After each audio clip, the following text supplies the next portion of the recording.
Hey, what's up, Masters? Welcome to another episode of Path to Mastery podcast. And today we are with two absolute rock stars that are out there in this real estate environment, doing it, making it happen, adjusting, continue moving forward. And that's why I asked both of you guys to come on and have this really important conversation today about navigating the real estate with all the changes coming to NAR. So thank you, Kaya, and thank you, Monique, for joining us today. Thank you for having me. Yes.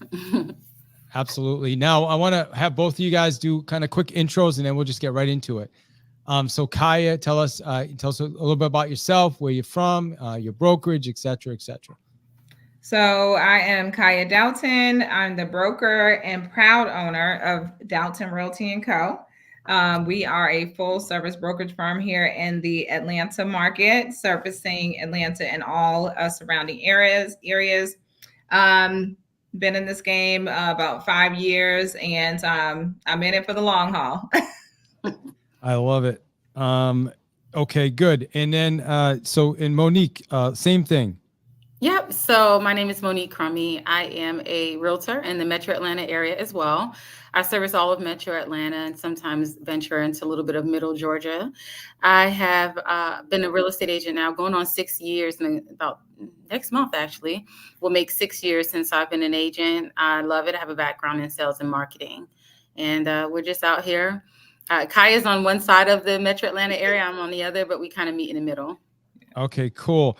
You know, it's funny because I didn't, as I was listening to you guys and it clicked, you're both in Atlanta. I didn't plan that out.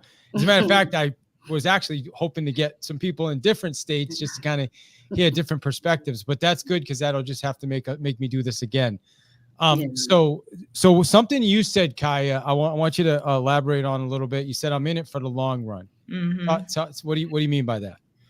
Well, I think if you've been in real estate long enough, or even in the last 3 years, you've seen the shift and the pendulum swing back and forth to it being a seller's market, to it being a buyer's market, to it kind of stopping dead in the middle. And that fluctuates, of course, what happens in terms of activity. People going out and buying, right? And then also people listing. So also, we're dealing with competing with these very low interest rates that people have, and they come with the golden handcuffs where people just don't want to give up that 3% interest rate to now go into a higher interest rate and sell their home. So, but there's always going to be a need for people to buy, and there's always going to be a need for people to sell. You just have to be in it to win it and not give up, and kind of just adjust, what you're doing to the market. Yeah, absolutely. And I love that you brought that up as well, because we're going to talk about that today beyond just the NAR changes, but like what's going on right now in the market. It just seems like a lot of people are sitting on the fence waiting for something. Right. And what do you think about that, Monique? Are you guys seeing that as well? Yeah, actually, I am. What I try to do is look for more of solutions for them rather than point out what's wrong. And they have everybody, the news, their friends, their family, their neighbors, telling them all the things and reasons why they shouldn't get what they need and they deserve for their family. So similar to what Kaya was saying in terms of the interest rate, one of the things that I've leaned into a lot is the assumable rates, especially if a person is coming in with or they're selling a home and they have a large amount of equity that they're walking away with. They're the perfect person to get an assumable mortgage, assume someone else's interest rate, their golden 3%, as you called it, right? Assume their 3% and then take their money from their equity and pay the difference, the balance. And now they have the home that they want, and their mortgage payment in many cases would be less than what they were paying on the house that they were settling for. So in finding solutions for them, that's ultimately been what it's about. It's more so what we're seeing is we have to find solutions. We have to be that consultant to them and show them everything that is available to them. And that's what's going to get all of us through, more so than saying, hey, here's a house, let's go look at it. That's the easy part. I love it. And by the way, we got a lot. This is great. We got a lot of people on Clubhouse right now. If anybody has a question for either Monique Kaya or myself, raise your hand and we're happy to bring you guys up. Probably the last 15 minutes or so, we're going to open it up to questions. So just raise your hand on Clubhouse if you want to come up. Same thing if you're on YouTube or X or Facebook. Same thing. You can drop in the chat, and we'll keep our eyes on your question. But if you want to be live on a podcast, go on Clubhouse and you can literally ask your question live. All right. So Mo, I want to ask you a question that came back to me, and then I'm going to pop back over to Kaya. I was at Keller for a long time. I would say I grew up in Keller Williams as a real estate agent, right? I was part of that model. It's in Gary Keller's mastermind. They had a thing that they said, what's the difference between a consultant and a real estate agent? I have no idea what your answer is going to be on this, but I'd be curious to hear what the difference is in your opinion. So a consultant, in my opinion, takes care of all of their needs, and a real estate agent would just take care of their real estate portion of their needs. So with me consulting with them, I'm trying to determine what do they need for their family overall, and the house is just one of the things that could make that work for them. So in being their consultant, I'm talking to them about all of their needs as far as them, their children, their spouses, etc., their work, and putting all those things together and making the home their solution. And like I said earlier, I'm more solution-based and problem-based. So in determining all their pain points, I come up with a solution, and that's how I consult them and help them to find the right piece of real estate for their needs. I love it. Kaya, same question. I want to know, how would you describe the difference between a consultant and a real estate agent? Yeah, I mean, I think Monique hit the nail on the head, but I would add into that the expertise, the experience, but then also I would even add education, like you said, the solution. But I see a consultant as someone who not just helps you find solutions, but also you educate the person along the way. But also, I think you just have to really be in tune to what's happening within the market and do the research. And I tell people all the time, real estate is not a one size fits all situation. Mm-hmm. There's so many different dynamics that come into play. I think having a high level of emotional intelligence is required in this industry. But also I would say during this time and in this market, buying a house, even selling a house, it's an emotional, situation, whether you ever lived in the home or not. But some people, their end goal is, that they get the highest profit. That's a tie to an emotion. If you feel like I've done this investment property, I put it on the market, now I'm not going to get what I want for it. It is going to have an emotional impact. So understanding and navigating even the relationships, when you're in real estate, you may have differing goals with your clients, and being able to navigate that with them so that you get to the end game, which is that you get a happy seller, happy buyer, they get their needs met, and overall that is a positive experience for them. So, but I think there's a high level of emotional intelligence that's needed as a consultant as well. Mm-hmm. Absolutely. So let's go back to the topic is the NAR changes that have come into effect with regards to buyer agency. I think there's a lot of misinformation out there. I'm gonna obviously claim that it's because it's a reality, right? You hear news media saying, "Oh, real estate commissions have been cut in half." That's not necessarily true, right? Clearly they're not sure what they're talking about. But the problem is the general public, they hear that in their mind, they think, I've had people say to me, "Oh, so now all you guys charge is 3%. Mm-hmm. When really that's all we've really ever charged, right? Well, I shouldn't say that. I think it's all been negotiable. But so how are you, if somebody says to you, before we even get into the buyer side of it, but if somebody says, we'll start with you, Kaya, first, like, hey, tell me what's going on in this real estate market. Like what's different? How do you explain that to a buyer? Yeah.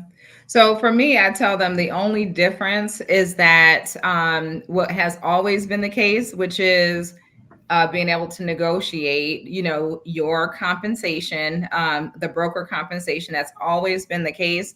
It's how we document it and how we communicate it that's changed, I would say, most of all. I tell them it's a greater level of transparency, which is absolutely true.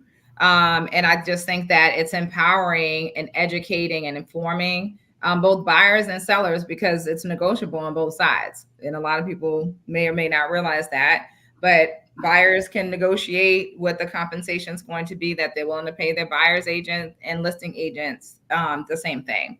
And it's how we're documenting how that compensation is being shared. It can be through the form of concessions. I explained the difference between that. And then also, that broker, so to speak, can also share that compensation that's been negotiated with that seller. But it's really the communication. I think you have to demonstrate your value early. And it also is important to let people know that everything is negotiable, and also how you structure that, I would say, tiered, compensation. Full value, you pay full price. It may be that you just need to make adjustments in terms of services or et cetera that you may be offering. But I'll be honest, I have not really run into any situations where, when you explain how the process works and what compensation is and how it ties into that overall seller's bottom line, most sellers understand that the buyer's costs are extremely high, because they've either been on the buyer's side already. So most of them that I have encountered have said, you know what, that makes sense. It's not even an issue. Let's go ahead and do what we need to do to make sure we can get this home effectively marketed and sold. Got it. Yeah, I think the seller side is pretty easy, for lack of better word, but I think the buyer side is going to be a little more complicated. We'll talk about that in a minute. But same for you, Mo. I'd love to hear your answer. Like, how do you explain this to people when people are coming to you and say, "Hey, you realtors are now only charging half"? What do you say to them? It's interesting enough, because up until maybe 2 days ago, I haven't had anyone give me any pushback. But I did have a gentleman who was coming from Nigeria, and in Nigeria, everyone pays for their own agent. So I explained to him, so we talked about the process, and we talked about the quote unquote changes and how things were pretty much the same. But then I reminded him that when I was his buyer agent, I asked him if he recalled the fees that he had paid. And I asked him if he recalled the assistance that I gave him, and if he felt that it was worth what I was paid. And he agreed that it was. And I asked him, do you recall paying for that? And he said no. And I said, well, then, since the seller paid for me, and I pretty much kept the entire transaction together, that is what your role would be as a seller. You're paying. If you choose to pay, this is what it will be paid for. And I know that you felt that maybe you shouldn't have to pay for their agent, and that may be so. But did you have the additional monies to pay me at the time? And he's like, no, well, maybe I could pay half and they could pay half. We could negotiate that as well, right? Everything is negotiable. But as long as he understood like Kaya said, the value of his agent and the value of the buyer agent, I haven't had any situations where the sellers who were previous buyers themselves gave me pushback on not wanting to satisfy that compensation. Yeah. And so for me, I mean, I've shared this with you guys as many people. We've started using what was called a variable rate contract in like 2006 or 7, meaning we always explain to the seller that if we sell it ourselves, we take this percentage. If there's another agent involved, then we add X percentage for them. So in a lot of ways, that's how everybody's doing it now, right? I don't know why everybody didn't start doing that a long time ago, but that's just the way it was.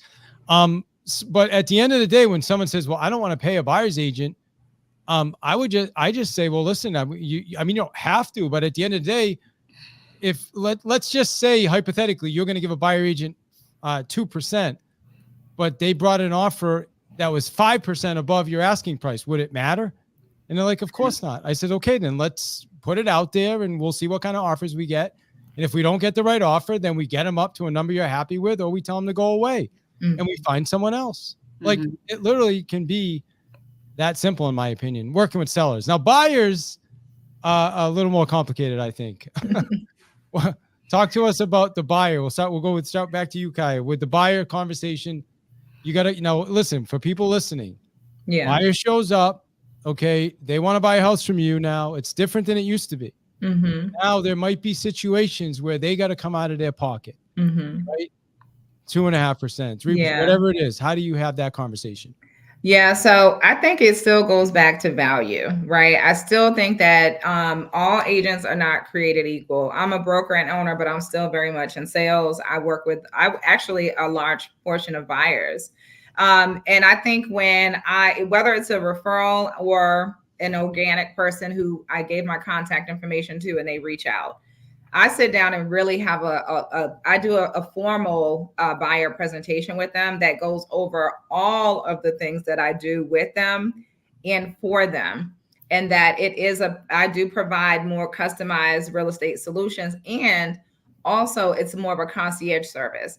I schedule the inspections for them. I connect them with different vendors or contractors with the keeping them in contact, the communication, all of those things that most people think that they're supposed to get. Sometimes that doesn't always happen. But also then it's the education. So we go through a formal presentation.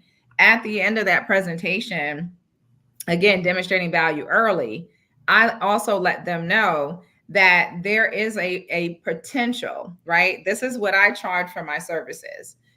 There is a potential that 100% of what I charge for my services is going to be covered. There is also a potential that only a portion of that is going to be covered. Do you and are you in a position to be able to cover that difference? And it's a real conversation, and you have to be open and honest up front, because the worst thing to happen is have someone go down that road of falling in love with the house that they want, and then they can't cover the cost in order to compensate.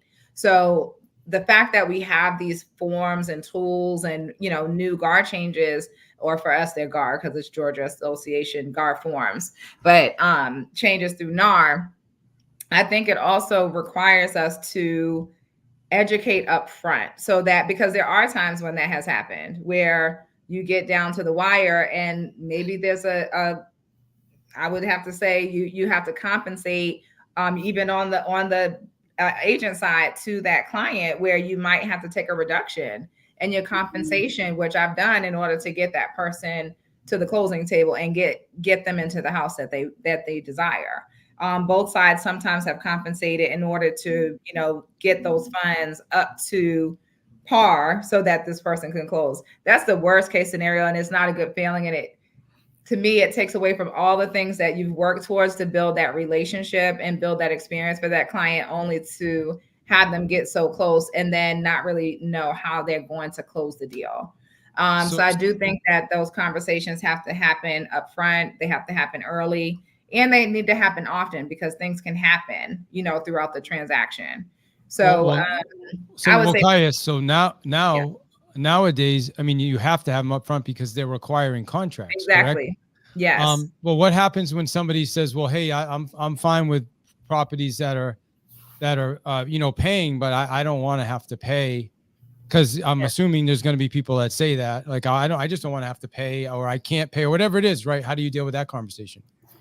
Well, unfortunately, until we decide, so I'll just share what the process is in terms of, Mo, I know you could chime in as well. But basically what I explained to the client is my goal is to help them find the house first. I typically don't know what compensation is going to be offered until we locate a home that's desirable for them. Once we do that, then I also, before, I take that person out on the showing, I reach out to that agent and ask them, hey, can you provide your pre-showing agreement, which then tells me what the compensation is. Now, that client may say, hey, I don't want to pay anything up front.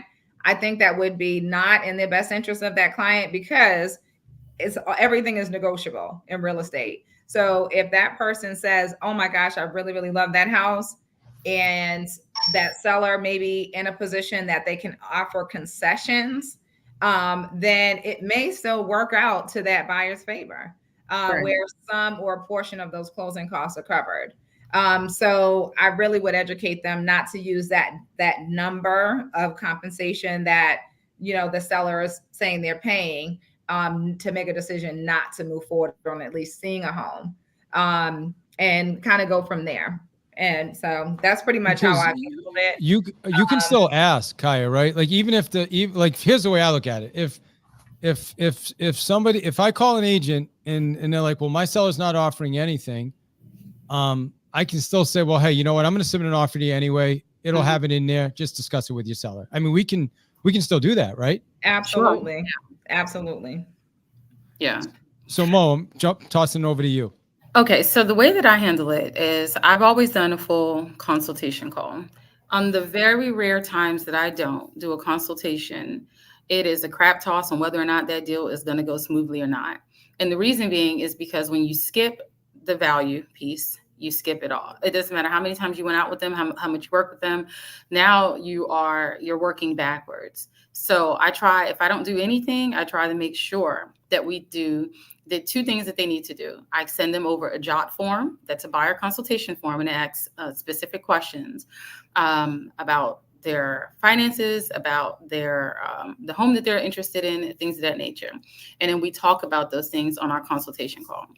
Even if, let's just say they were referred to me or they found me online or whatever, and they want to see a house tomorrow, if the person does not take 5 minutes to complete a JOT form, then in my mind, they're not serious. So I always tell them, complete this form. It'll maximize our time together, give us the best solution. Part of that is asking them, is going over the amount of money that they're going to need to purchase this home. Once they get their pre-approval, and let's just say the pre-approval is $400,000, I like to talk in percentages with them. So I'll discuss with them, this is what the down payment is based on this percentage. Let's just say 5%, right? It's 5%. This, the closing cost, average closing cost in our area is about 4%. So it could be a little less, could be a little bit more, but let's just say about 4%. So now we're looking at 9%. Closing costs consist of, and I'll tell them, taxes, insurance, HOA fees, lender fees, attorney fees. However, you may also have your agent fees. I'm the agent. Now, if you have your agent fees, that'll be an additional 3%. So instead of 4%, we're looking at 7%.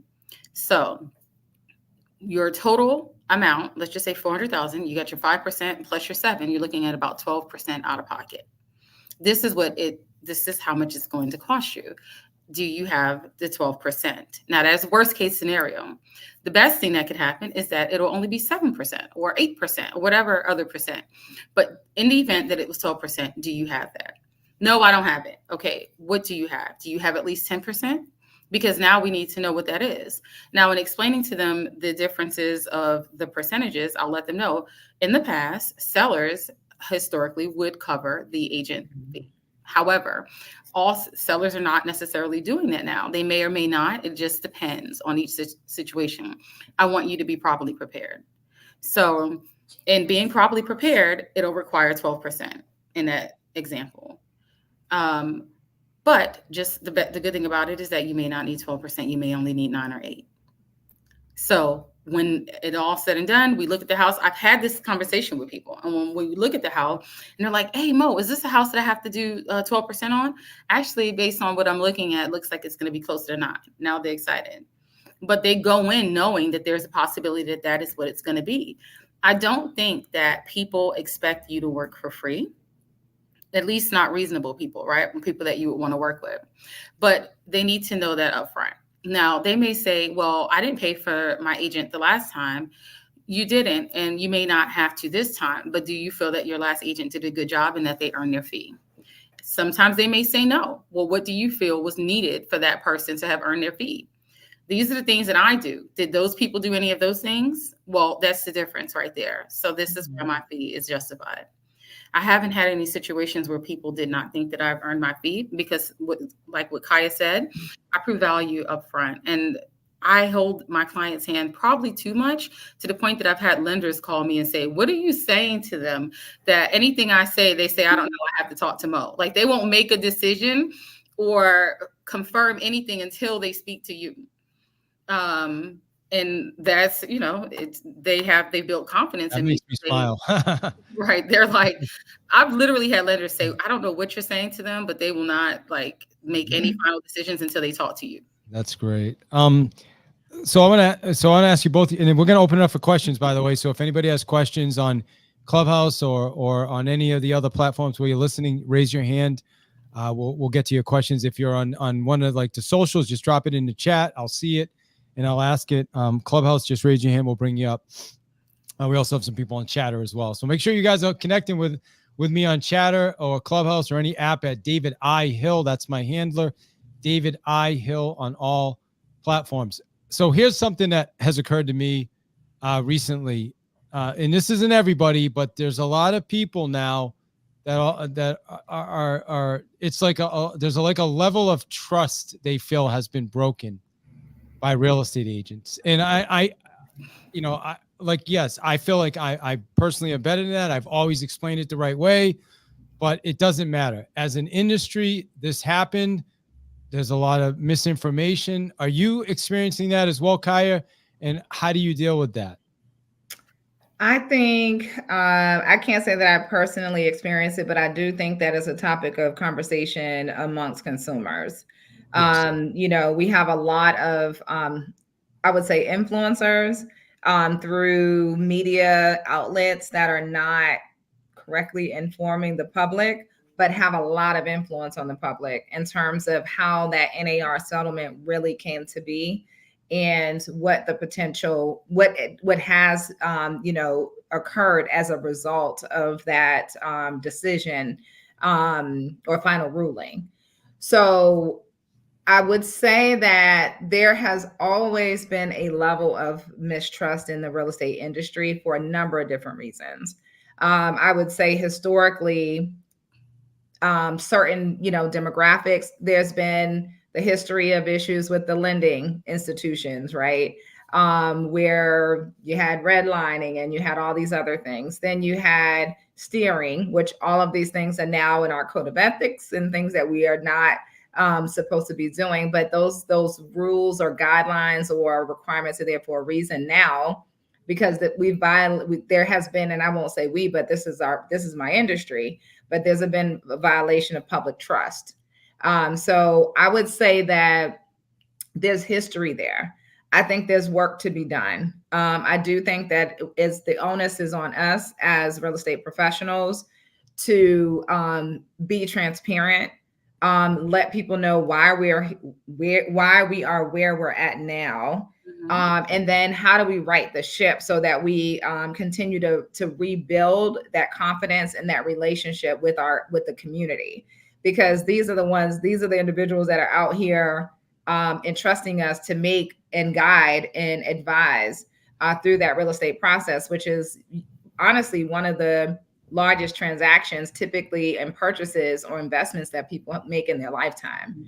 So I take that very seriously. But I do think we have some work to do to regain public trust. You've got all these different lawsuits that are popping up, even still to this day, like just recently, like new lawsuits are coming out as a result of people realizing, unfortunately, right, that there was a loophole. I think that all of those conversations have continued to have been had. I think we have a lot of honest, ethical real estate professionals, but there have been things that have been done that have unfortunately led to mistrust.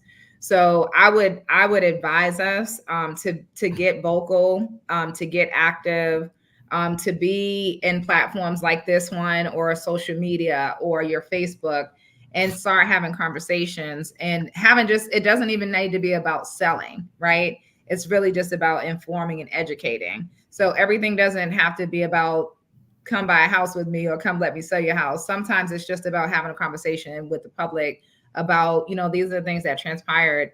But what are the things we're doing right? I think, like Mo said, focus on the things that a lot of agents are doing correctly and doing ethically. But I think we still have some work to do. Yeah. I love that answer. Yeah, Mo? I agree. And, it's not unusual for us just in human nature to kind of have that question in our head of whether or not someone's being honest with us or if people are being, if they're trying to take advantage. And that's common in any industry. If I go to the dentist and they tell me something, take that tooth out and it's not bothering me, I'm probably going to wonder, right? Why? So the key is there is definitely distrust in real estate. There are situations where agents have been accused of taking advantage, or in some instances may not have been experienced enough and didn't get their clients all that they felt that they could have gotten. So our industry has come under attack, just like many others. I've worked in many industries and they all come under attack at some time or another. The key is for us to just continue to do what we're doing and prove value. If we're transparent and we show them every step of the way what we're doing, and we explain why we're doing it and what is what the outcome should be, then I think that is when we'll see when our clients kind of like have that relaxation and they can exhale and know that they can trust us and continue to move forward. And that's when they refer us for years to come. So we'll definitely get past the NAR ruling. We'll shift, we'll pivot, and buyers will see our value and they'll work with us, and the same for sellers. We just have to continue to work harder, and the ones who want to will, and the ones who don't won't. Yeah. So let me see if we have any questions. Do we have any questions we don't have any questions on Clubhouse. So so as far as like, what do you guys see as like some of the like, we'll start off first like with the challenge. Like, what do you see as the biggest challenge moving forward? And then I want to hear your solution to the challenge. So we'll go back to you, Kaya, first. I would say the biggest challenge is the knowledge deficit. The misunderstanding of how these new agreements work, understanding, and I would say even overcoming a lack of confidence in agents in terms of, I never really had to explain my value before. Now I really, really have to be able to explain and demonstrate, what value do I really bring, opposed to, just by default, I'm a realtor or I'm a real estate agent and there's a need for me. Now you have to really, I would say, take more initiative in terms of building that confidence and explaining your value, right, to someone else who maybe doesn't know you. I would say that's a challenge. And then I would say definitely the knowledge deficit in the forms and how to use them. There's a lot of misuse in terms of, how the forms are being used.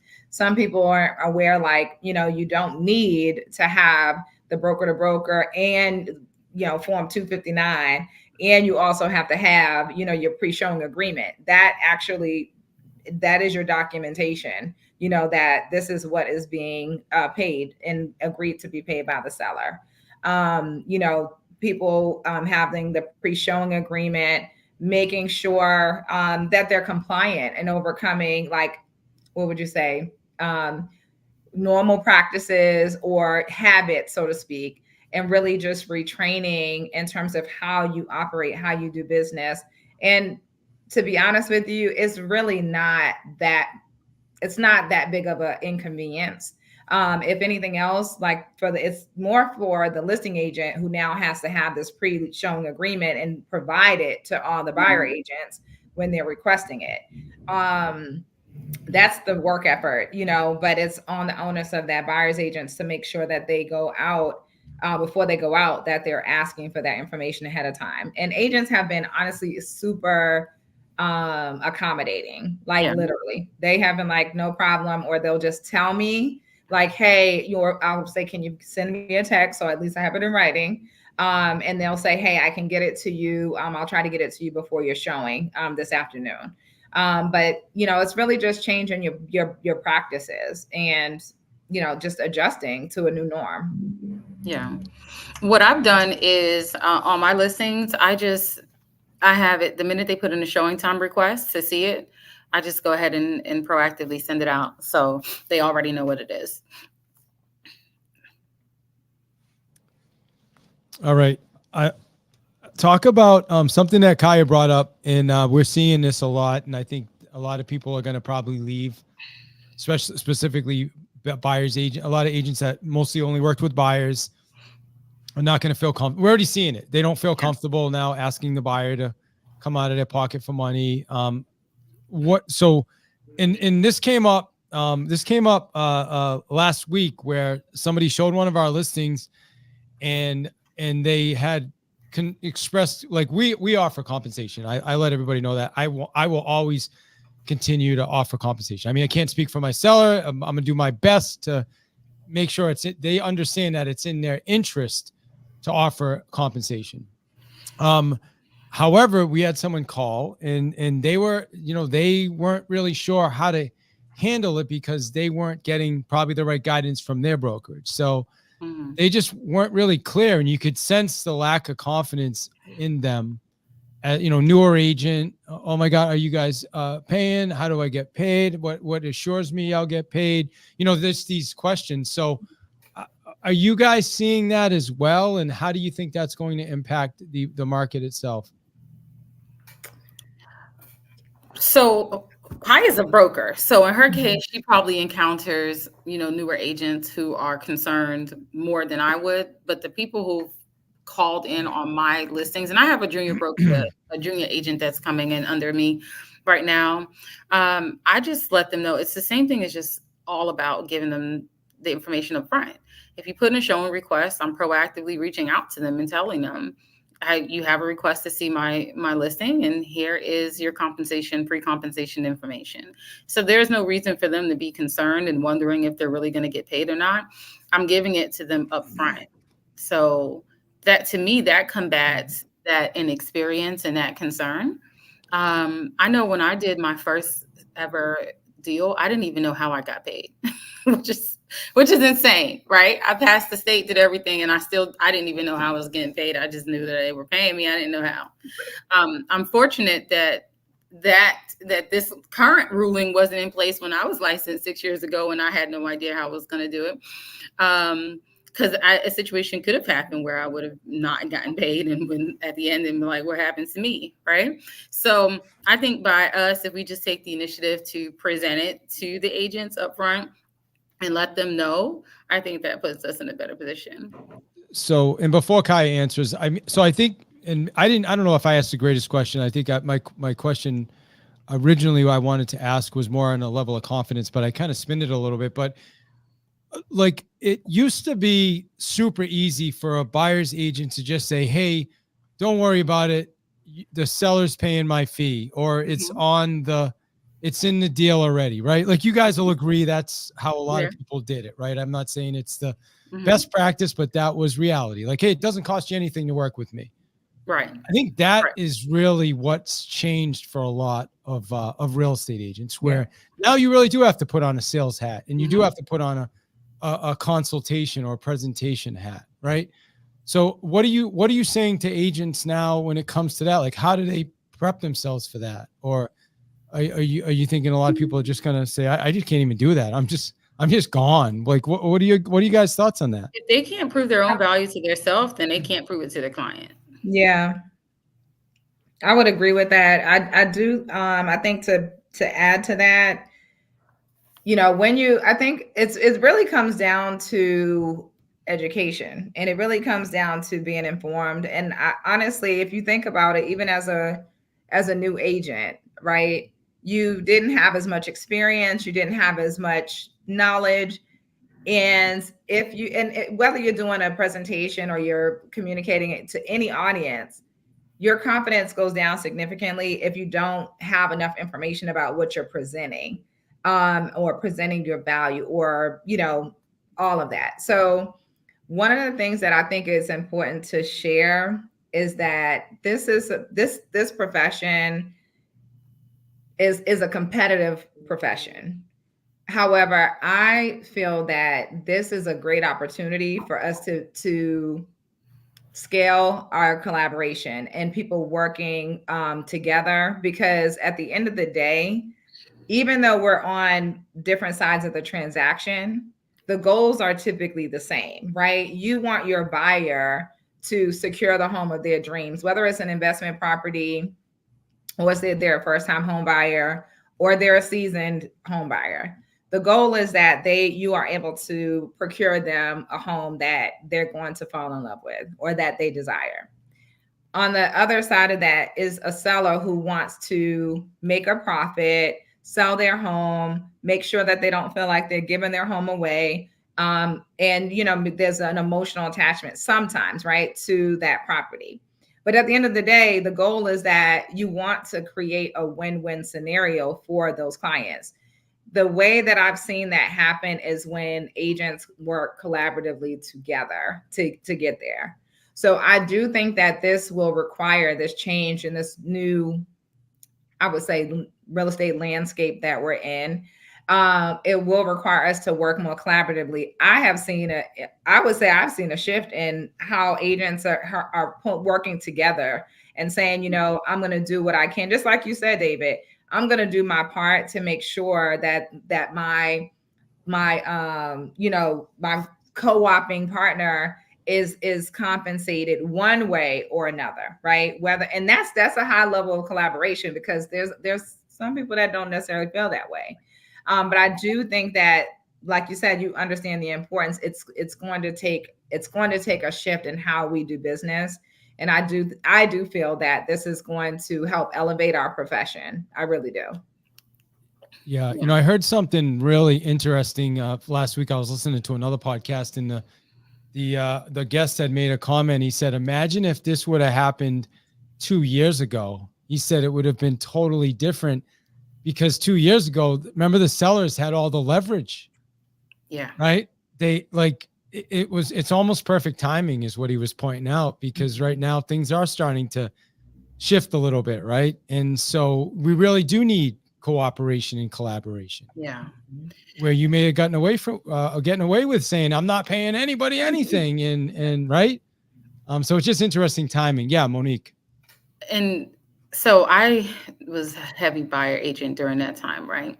And it would have been the perfect time for sellers, but the buyer really needed their buyer agent at that time, because for the amount of homes that I used to take people to see and the amount of offers that we wrote, it really took skill and knowledge to be able to get those offers through. When there's 20, 30 offers, a skilled agent had to figure out exactly how to write it, what to say in it, what tools to use. Like I, found different services that were out there that allowed the person to come in as a cash buyer and things of that nature. I've had an offer accepted once where the agent called and said, "Hey, I don't know how you got this company to agree to blank, but I'm accepting your offer now. The seller's accepting your offer. Can you show me how you wrote that offer? Because on the buyer side, I'm getting my butt kicked." And that was this company I used called Ribbon. She's like, "Who do you know at Ribbon that you were able to write this particular type of offer?" And it's because I had a really good connection with my Ribbon account manager, and she showed me some of the loopholes on how to get it done, right? But my value was without question as a buyer agent at that time. What this is going to do is for the people who get the call and say, "Meet me at a house," and be there in 30 minutes. Those are the people who are really going to have a hard time, because somebody just called you, said, "Meet me at this house in 30 minutes. And before you just went, you wrote the offer. And if you were fortunate, you got it accepted and you got paid. You didn't really have to explain your value, and the person didn't care as long as they got the house. Now your process is going to have to be completely different. I can't just be on demand. And we are an on-demand society. We want everything yesterday. I'm guilty. I put something in. I would love to get it today if I could, right? When they say you can get it today between 5 and 10, I'm happy. So with us being an on-demand society, we're going to have to backtrack a little bit and understand that not everything that's worth having, you're going to get instantly. And when they're seeing these houses and they're like, "Come meet me in 30 minutes, you can't just drop what you're doing. You can, but there's a possibility that you can show the house to that person. That person will say, "Oh, well, I'm not paying you. If I'm going to pay you, I'd rather call my friend who's been a real estate agent for years, and I'd rather pay them." Thanks for doing. Yeah. So I think that's a great place to kind of start wrapping up. So I want to put that to, both of you guys, that question there. So how do you do that? Somebody calls, like you get a lead, says, "Hey, I want to see this house right now." What does your process look like? Mo, we'll go with you first, and Nakaya. Okay, so for me, good. Glad you found the house. Love it. Let's take a look at it. I'm looking at the house at the same time that they're looking at it. No problem. Please send me over a copy of your pre-approval so we can take a look at it. Great. Congratulations, since you were pre-approved on this home.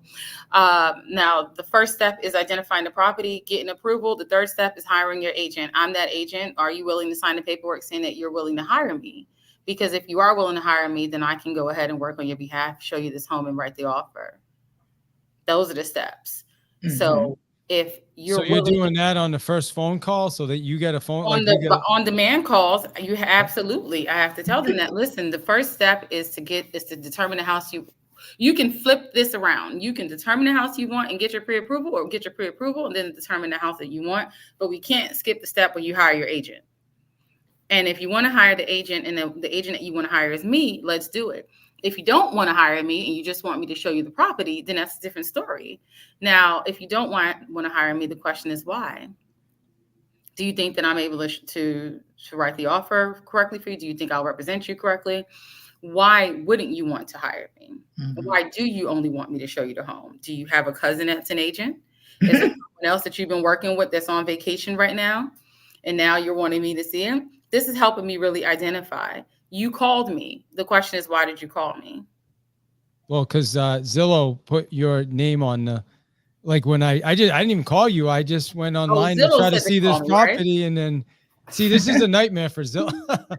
Yeah, so Zillow I don't said want to to get myself call in me, trouble, right? but So yeah, that means so that So yeah, Zillow thinks that I'm a quality agent. Okay, well, let me tell you what I do for all the people that I work with. Now, if you want me to show you this home and you want me to negotiate this home, you want to see this home not just to see it, right? At some point, you think you might want to buy it if you like it. oh yeah, absolutely. I want to. Okay. I'd like to. It looks like a great home, but yeah, but so I'm looking for someone to show it to me. I mean, Right. yeah, I can call someone else if you want. And then that's fine too, right? But if you want me to show you the home, and the end goal is not for you to just see it, but the end goal is, if you like it, is for you to actually buy it, you'll have to hire me for me to help you buy it.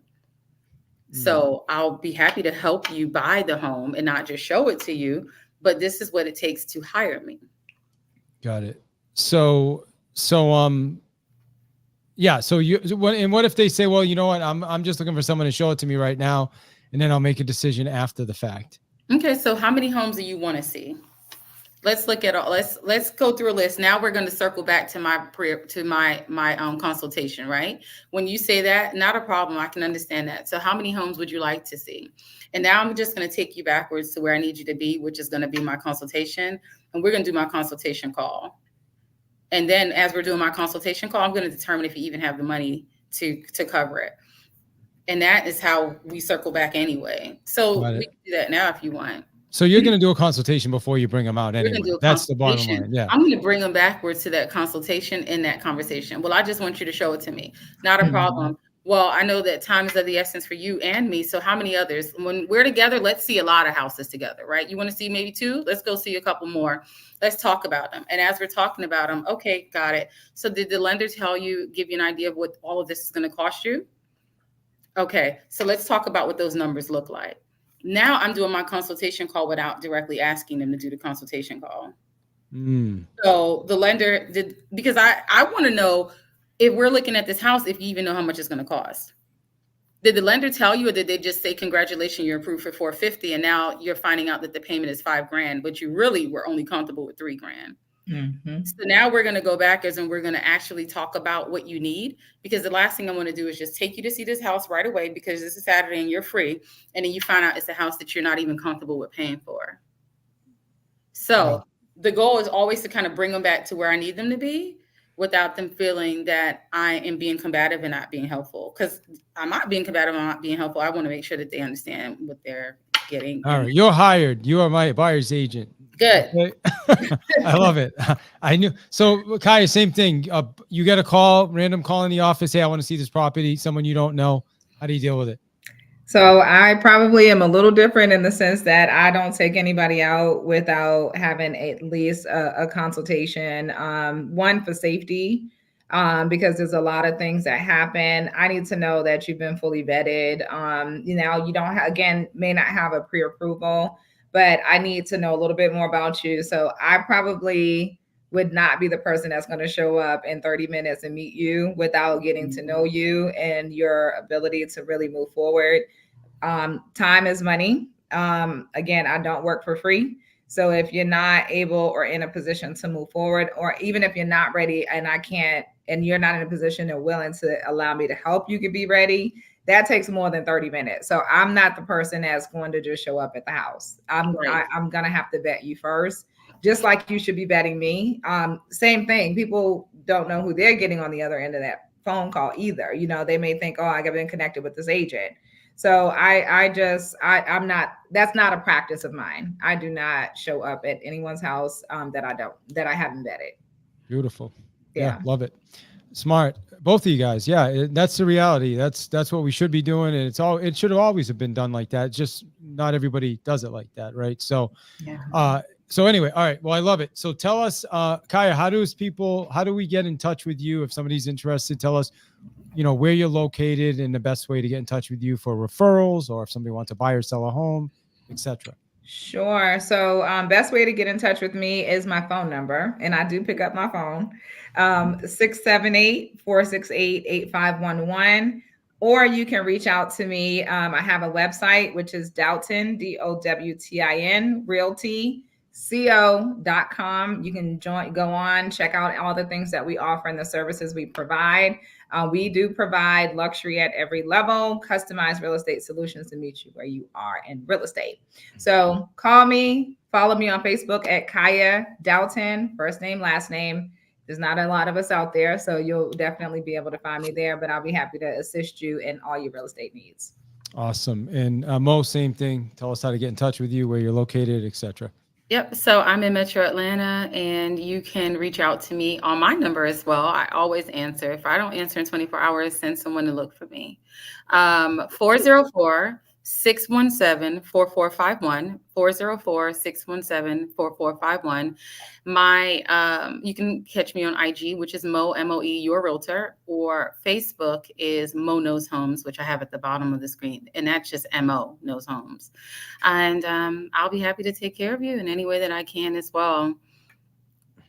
Love it. So final question, final thought from both of you. I just want to say, first off, I appreciate both of you. You guys crushed it, as I knew you would. So thank you for that. You're both part of our community. We have a community. It's called realestatelistings.club. Both of you guys have been with me for over a year, and just want to say thank you guys for being part of our group. We have these calls a couple times a week with a small group of us, and it's amazing. So final thoughts. We'll go with you, Kaya, first. What do you want to say to the real estate agents listening to this as the final thought from today? Remember your why, stay the course, and know your value. Mo, same question. I'll say everything that Kaya said as well. And if you don't know your why, sit down and figure it out. And that's one of the exercises that you have for us, David. Figure out why you, and write those things out and practice them and recite them. And if you don't know why, then work on getting better so you can be the why for your clients. All right. I love it. We can end on an amen. Amen. Appreciate you guys. Thank you. Thank you guys. Thank you. Thanks, David. Thanks, David.